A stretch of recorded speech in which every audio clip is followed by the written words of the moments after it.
आज सौजन्य आ रहा है। प्रोफेसर गरिमा को उसके आने का इंतजार तो था ही, साथ ही इस बात की व्यग्रता भी कम नहीं थी कि वह उसके समक्ष अपने जीवन के इस नए अध्याय को कैसे अनावृत करेगा। जानने के बाद उसकी प्रतिक्रिया कैसी होगी, सबसे ज्यादा महत्वपूर्ण कि उसका निर्णय क्या होगा। बेशक यह उनकी जिंदगी का महत्वपूर्ण पहलू था, किंतु इससे संबंधित निर्णय का अधिकार उन्होंने स्वतः ही सौजन्य को दे दिया था। उन्हें याद आया कि 15 वर्ष पूर्व उन्हें भी एक कठोर निर्णय लेना पड़ा था, जिससे उनकी जिंदगी की दिशा ही बदल गई थी। तब जब जिंदगी का स्वर्णिम समय होता है किसी भी स्त्री के लिए, जब गृहस्थी को बनाना, सजाना, संवारना ही उद्देश्य होता है, वैसे ही उनका जीवन भी घर गृहस्थी को पूर्णतः समर्पित था। पति व बेटे के छोटे छोटे काम करना ही उनकी दिन भर की परिपूर्णता थी। पति की सफलता व कामयाबी ही उनकी स्वयं की उपलब्धि थी। वह छोटे छोटे सपने साकार होते देखना ही उनका सेलिब्रेशन था। किंतु सुमित के सपने छोटे थे ही नहीं। उसकी खुशियां इतनी उदार कि छोटी छोटी सफलताओं से संतुष्टि होती। अधिक से अधिक धन कमाने की चाह व विदेश प्रवास के प्रबल आकर्षण ने उसे एनाइडा के प्रति आकर्षित कर दिया, जो अपने प्रोजेक्ट के सिलसिले में लंदन से भारत आई थी। वह सुमित के ऑफिस में उसी प्रोजेक्ट पर काम कर रही थी। किसी विदेशी खूबसूरत लड़की का साथ और अति महत्वाकांक्षा की प्रबलता ने सुमित को एनाइडा के करीब ला दिया। एनाइडा ने उसके सपनों में रंग भरा और अपने साथ विदेश चलने का निमंत्रण दे दिया। फिर तो सुखी गृहस्थी, खूबसूरत पत्नी और मासूम सौजन्य, कोई भी उसका मोहभंग नहीं कर सका। वह प्रोजेक्ट पर काम करने का बहाना करके और उनको जल्दी वहां बुला लेने का आश्वासन देकर वह हमेशा के लिए उनकी जिंदगी से चला गया। पहले पहले रोज फोन आते, फिर 2-3 दिन के अंतराल पर, और फिर कभी 15-20 दिन या 1 माह तक भी। गरिमा सब समझ रही थी, आशंकित भी थी, किंतु उसका मन यह मानने को बिल्कुल तैयार नहीं था कि सुमित उसका परित्याग कर सकता है। 2 साल बाद आया सुमित तो गरिमा की वेदना संवेदनाएं फूट पड़ी। मन आवेशित, आक्रोशित होकर जैसे सारी शिकायतों, उलाहनाओं का हिसाब करना चाहता था। उन कसकते पलों का भुगतान मांगना चाहता था, जो कि तन्हाइयों से अभिशप्त आंसुओं से सिक्त होकर हर बार मन को और ज्यादा बिखेर देते और ज्यादा क्षीण विदीर्ण कर देते। लेकिन उसने तो यह सब सुनने समझने से पहले ही गरिमा को यह कहकर अप्रत्याशित रूप से सदमे की स्थिति में ही पहुंचा दिया। परिस्थितियों से विवश होकर ग्रीन कार्ड लेने के लिए मुझे एनाइडा से शादी करनी पड़ी और अब मैं उसे छोड़ नहीं सकता। ऐसा कहकर डाइवोर्स पेपर उसके सामने रख दिए। विक्षिप्त की भांति गरिमा उसे देखती ही रह गई और अहम की चोट और स्वाभिमान पर ऐसे घातक प्रहार से तड़प के पता नहीं किस क्षण उसने एक झटके में पेपर पर हस्ताक्षर कर दिए। अगर वो चाहती तो कोर्ट में मुकदमा कर हक के लिए लड़ सकती थी, लेकिन उनके आत्मसम्मान ने उन्हें ऐसा नहीं करने दिया। जो चीज अपनी नहीं, उसे प्राप्त करने के लिए कैसी लड़ाई और उसे प्राप्त करके कैसी खुशी। यही सोचकर उसने वर्षों के बंधन को मुक्त करने में 1 मिनट भी नहीं लगाया। स्वावलंबी तो वो थी ही, अतः सौजन्य की परवरिश व अपनी आजीविका के लिए कोई विशेष प्रयत्न नहीं करना पड़ा। किंतु परित्यक्ता होने का दर्द व अकेलेपन की पीड़ा की वजह से डिप्रेशन उन पर हावी होता चला गया। इस मनोस्थिति की वजह से न तो स्वयं के साथ न्याय कर पा रही थी, न ही सौजन्य को प्रतिष्ठित मातृत्व का एहसास करा पा रही थी, और न ही अपनी शैक्षणिक कार्यान्वयन को सुचारू रूप से निर्वहन कर पा रही थी। तब उनके ऐसे समय में उनकी मनोदशा को समझकर उनके साथ मित्रवत बातचीत कर उनकी संवेदनाओं पर सौहार्दपूर्ण अपनेपन का मरहम लगाने का काम प्रोफेसर सिन्हा ने किया। प्रोफेसर सिन्हा उन्हीं के कॉलेज में उनके साथी थे। उन दोनों के विषय भी एक समान और रुचियां भी एक जैसी होने के कारण दोनों में पहले से ही अच्छा सामंजस्य था। इसीलिए वे उनके दर्द, उनकी वेदना को महसूस कर पाते थे। वो बीच बीच में उनकी काउंसलिंग कर उन्हें डिप्रेशन से बाहर निकालने का यथोचित प्रयास करते रहते। उनके इन्हीं कोशिशों के कुछ सकारात्मक परिणाम दिखने भी लगे थे। जीवन के प्रति, सौजन्य के प्रति उनका व्यवहार अब कुछ बेहतर हो रहा था।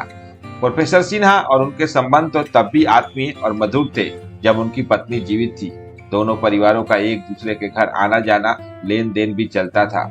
लेकिन 2 वर्ष पूर्व उनकी पत्नी के निधन के पश्चात और अब इकलौती बेटी के विवाह के उपरांत वे नितांत अकेले हो गए थे। अब तो उनका दर्द भी एक ही था, जिस कारण दोनों के बीच एक अनकहा, एक अनाम रिश्ता पनप गया था, जिसे वे दोनों ही महसूस कर रहे थे और मन ही मन इसे मौन स्वीकृति भी दे चुके थे। और फिर एक दिन उन्होंने अपने रिश्ते को प्रत्यक्ष रूप देने के लिए उनके समक्ष परिणय का प्रस्ताव रख दिया। चाहती तो वे भी यही थी, लेकिन इस उम्र में यह कदम उठाने से समाज क्या सोचेगा, सौजन्य पर क्या असर पड़ेगा, नातेदार संबंधी क्या इसे मान्यता देंगे। यही सब सोचकर वे उन्हें कोई उत्तर न दे पाई। थकी हुई देह और त्रिषित मन अब इन्हीं मजबूत कंधों का सहारा चाहते थे, किंतु दुविधाग्रस्त मन किसी निर्णय पर नहीं पहुंच पा रहा था। अंत में सब कुछ सौजन्य के निर्णय पर छोड़ दिया कि अब उसी की स्वीकृति या अस्वीकृति ही इस रिश्ते की परिणति तय करेगी। सौजन्य पुणे के एक प्रतिष्ठित संस्थान से एमबीए कर रहा था और आज वो आ रहा था। आखिर सौजन्य अपने नियत समय पर आ ही गया। कुशल क्षेम औपचारिक वार्तालाप और सूचनाओं के आदान प्रदान के पश्चात रात के भोजन के उपरांत उन्होंने भूमिका बांधनी शुरू की। उन्होंने कहा, प्रोफेसर सिन्हा अपनी पत्नी के निधन और बेटी की विवाह के उपरांत बहुत तन्हा हो गए हैं। इस समय उन्हें एक साथी की जरूरत है जो दुख सुख में उनका साथ दे, अकेलेपन में उनका सहारा बने। इसीलिए वे फिर से विवाह करना चाह रहे हैं, किंतु समाज से डरते हैं। यह सुनकर सौजन्य ने तुरंत अपनी प्रतिक्रिया जाहिर की। अब पढ़े लिखे लोग भी अगर रूढ़िवादी समाज के नियमों का बहिष्कार करने की बजाय उसके शासित हो जाएंगे तो समाज का विकास कैसे होगा। बदलाव समाज के विकास के लिए आवश्यक है। जब भी बदलाव होते हैं समाज का एक बड़ा वर्ग सामूहिक रूप से विरोध करता है, किंतु तब भी बदलाव होते हैं और उसी से समाज की प्रगति होती है। फिर वही विरोध करने वाले स्वयं को प्रगतिशील समाज का अंग मानकर गर्व करते हैं।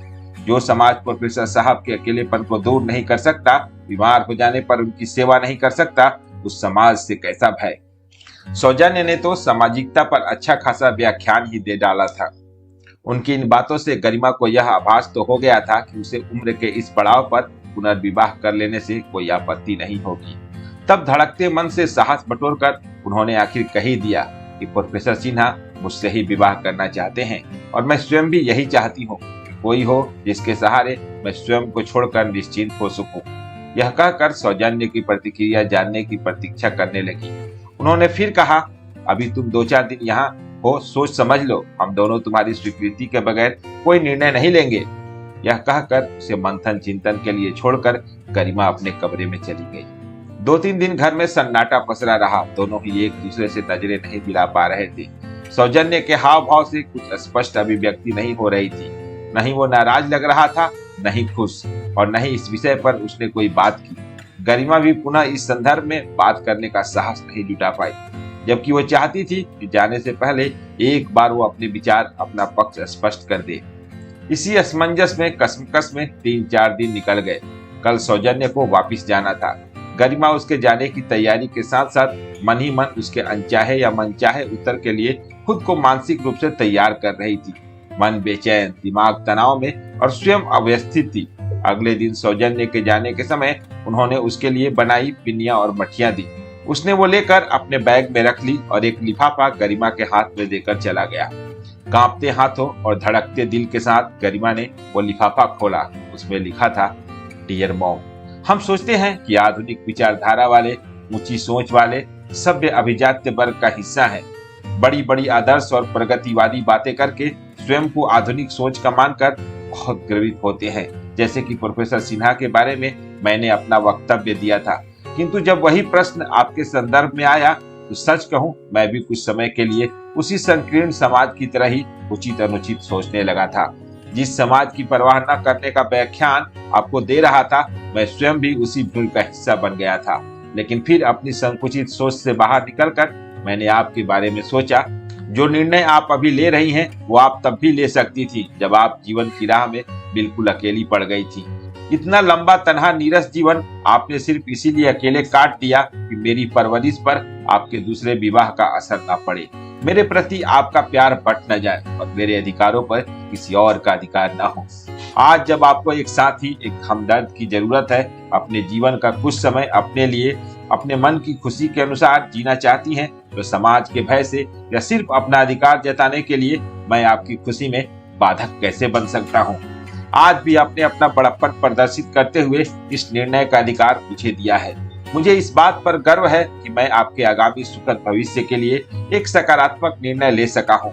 आपने अपने मातृत्व की जिम्मेदारी को गौरवान्वित करते हुए अपनी सारी जिंदगी को खुशियों से मरहूम बेरंग रखा। अब एक बेटे का फर्ज है, बारी है, जिम्मेदारी है अपनी माँ के जीवन में रंग भरने की।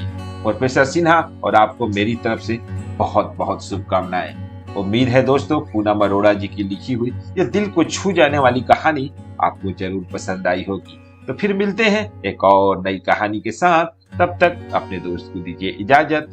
धन्यवाद।